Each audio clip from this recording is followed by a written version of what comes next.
everyone, today I'm going to be doing Rich Dad, Poor Dad.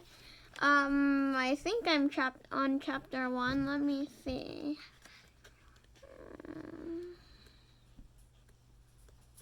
Wait, hold on.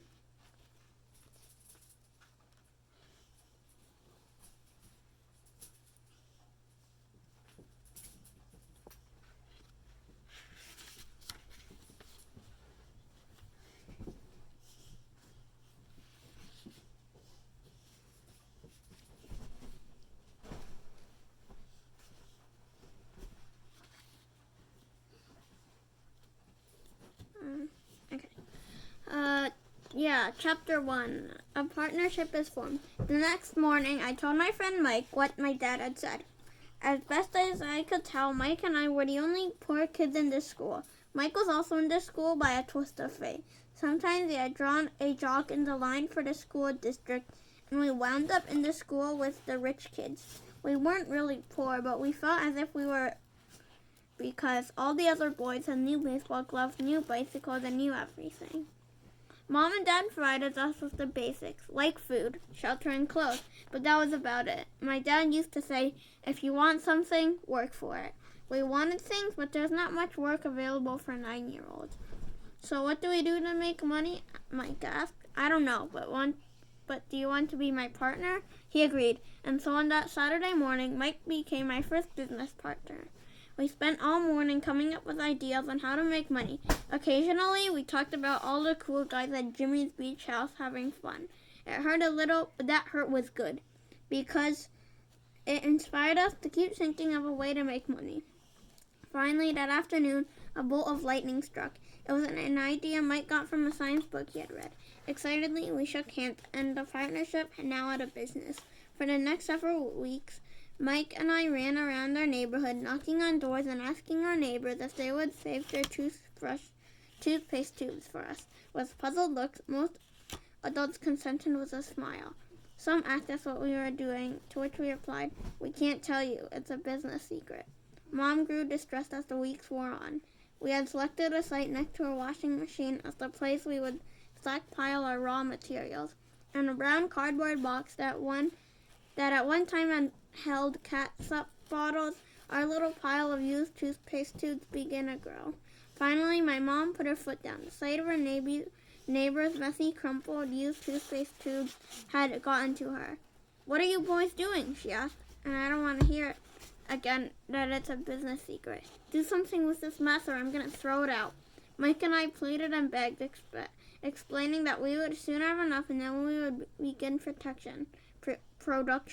We informed her that we were waiting on a couple of neighbors to finish their toothpaste so we could have their tubes. Mom granted us a 1-week extension.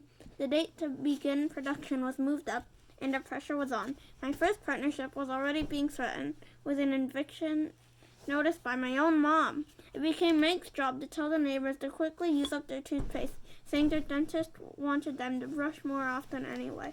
I began to put together the production line. One day my dad drove up with a friend to see 2 9-year-old boys in the driveway with a production line operating at full speed. There was fine white powder everywhere. On a long table there were small milk cartons from school, and our family's hibachi grill was glowing with red-hot coals at maximum heat. Dad walked up cautiously, having to park the car at the base of the driveway since the production line blocked the carport.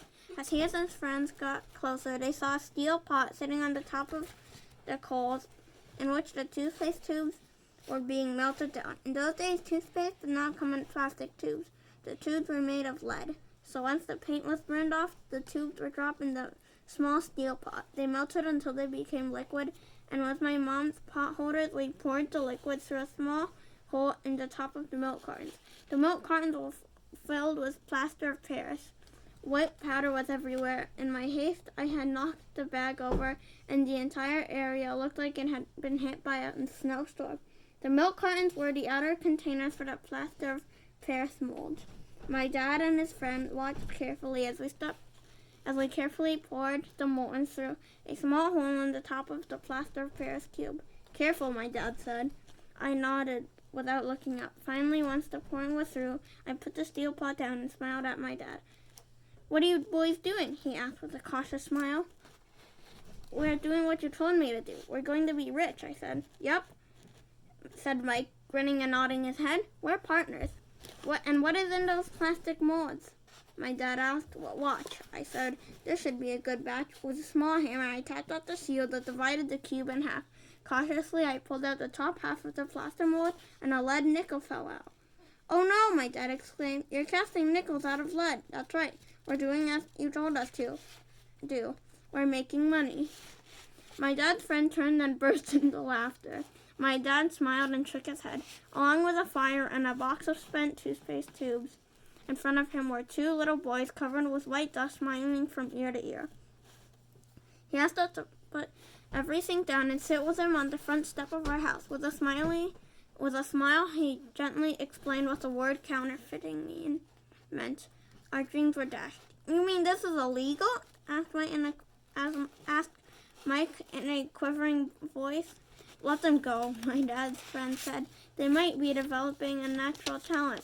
My dad glared at him. Yes, it is illegal, my dad said gently. But you boys have shown great creativity and original thought.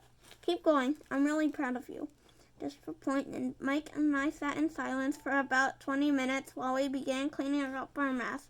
The business was over on opening day. Sweeping the powder up, I looked at Mike and said, I guess Jimmy and his friends are right. We are poor. My father was just leaving as I said that. Boys, he said, you're only poor if you give up. The most important thing is that you did something. Most people talk and dream about getting rich. You've done something. I'm very proud of you, of the two of you. I will say it again. Keep going. Don't quit. Mike and I stood there in silence. They were nice words, but we still don't know what to do. So how come you're not rich, Dad? Oh, yeah? Because I chose to be a school teacher. School teachers really don't think about being rich. We just like to teach. I wish I could help you, but I really don't know how to make money. Mike and I turned and continued our cleanup. I know, said my dad. If you boys want to learn how to be rich, don't ask me. Talk to your dad, Mike. My dad? Asked Mike with a scrunched up face. Yeah, your dad, repeated my dad with a smile. Your dad and I have the same banker, and he raves about your father. He's told me several times that your father is brilliant when he comes to making money. My dad? Mike asked again in disbelief. Then how come we don't have a nice car and a nice house like the rich kids at school? A nice car and a nice house don't necessarily mean you're rich or you know how to make money, my dad replied. Jimmy's dad works for the sugar plantation. He's not much different from me. He works for a company and I work for the government. The company buys the cars for him.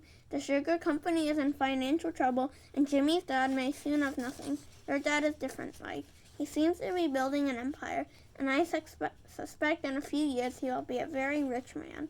With that, Mike and I got excited again. With new vigor, we began cleaning up the mess caused by a now defunct first business. As we were cleaning, we made plans for how and when to talk to Mike's dad. The problem was that Mike's dad worked long hours and often did not come home until late. His father owned warehouses, a construction company, a chain of stores, and 3 restaurants. It was the restaurants that kept him out late. Mike caught the bus home after we finished cleaning up. He was going to talk to his dad when he got home that night and asked him if he would teach us how to become rich. Mike promised to call as soon as he had talked to his dad, even if it was late. The phone rang at 8:30 p.m. Oh, I said, next Saturday. I put the phone down. Mike's dad had agreed to meet with us. On Saturday, I caught the 7:30 a.m. bus to the poor side of town. And then the next part of chapter 1 begins. Oh my, this video is long. I'll have to figure out a way to shorten these things. So, like and subscribe so I can figure out how to do that.